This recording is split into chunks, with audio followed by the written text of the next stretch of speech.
Tim, we talked a little bit about it yesterday. We're going to try and make the barking behavior more of like an obligation to behavior, not just if you feel like it.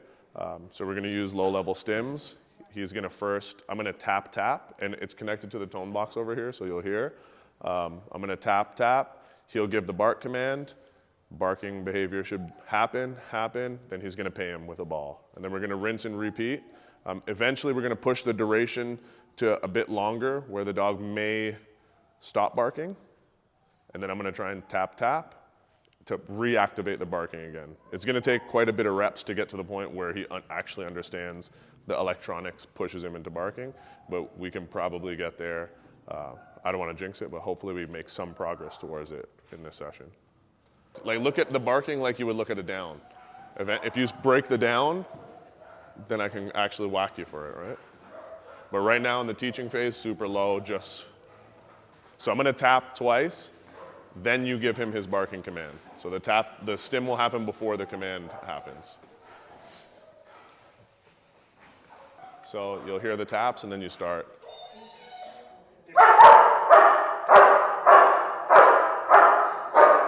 Perfect. I'm going to move the tone box over here so they could hear a little bit better too. Duration and pay him for the barking, just exact same thing. I'll tap twice. When you're ready, you'll start.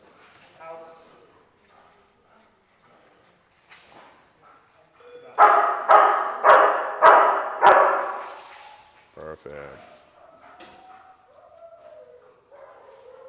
So this time we'll do a little bit longer duration of barking, but I'll still start with the taps.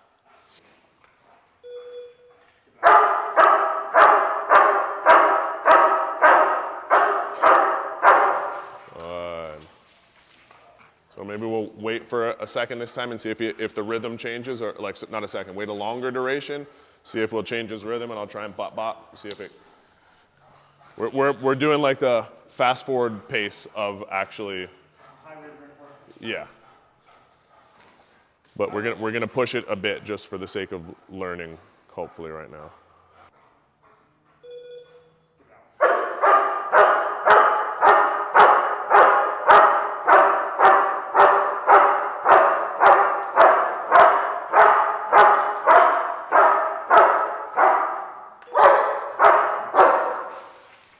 Perfect. So good.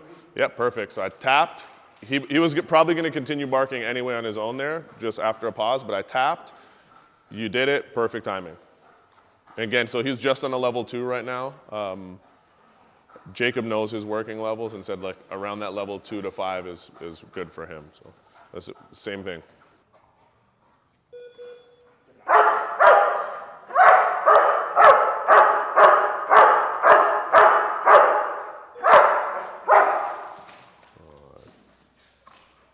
So see the moment, like he paused for a moment, stim happened, he barks, Jacob pays him.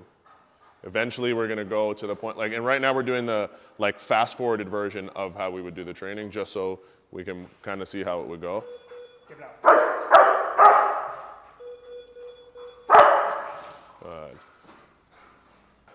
out. Like when we're doing the training, we wouldn't have the sound going off.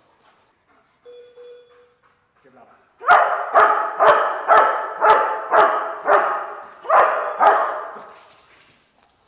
So then we get more specific. The rhythm kind of changed in his barking. He hesitated for a second. I said, back here, good payment.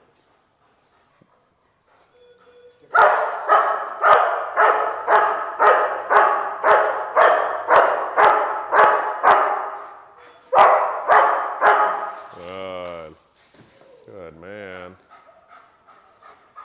I know, he's friggin' bouncy. Maybe do one more like that. Let's push a little bit for the reinforcer. So for that so we give him duration, bark, bark, bark. He pauses for a second, tap, he starts barking. Maybe let's wait for another 5 seconds after that barking begin before you reinforce this time. Time or rhythm? Time.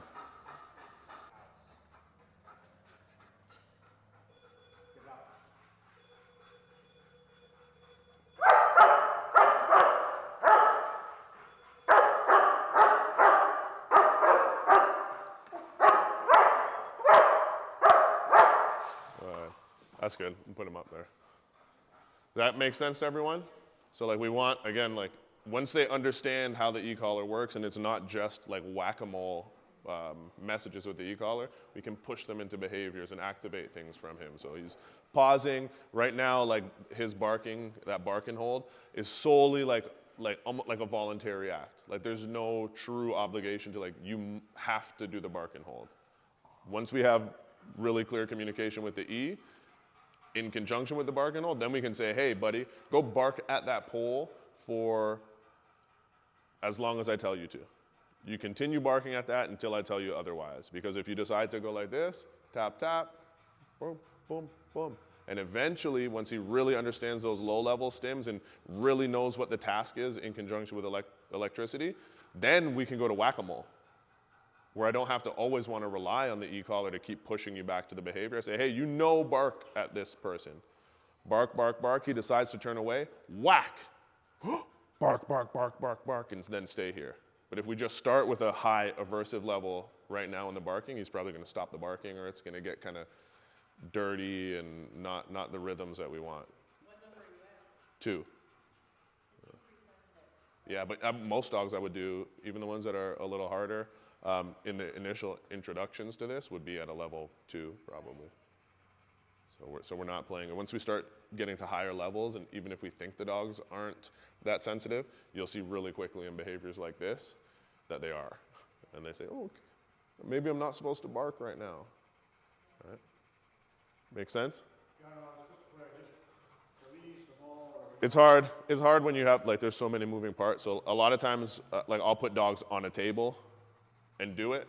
So, like, the table's dealing with all of the extra stuff. I have my reinforcer here, my remote in this hand, and then I can bark, bark, bark. Yes.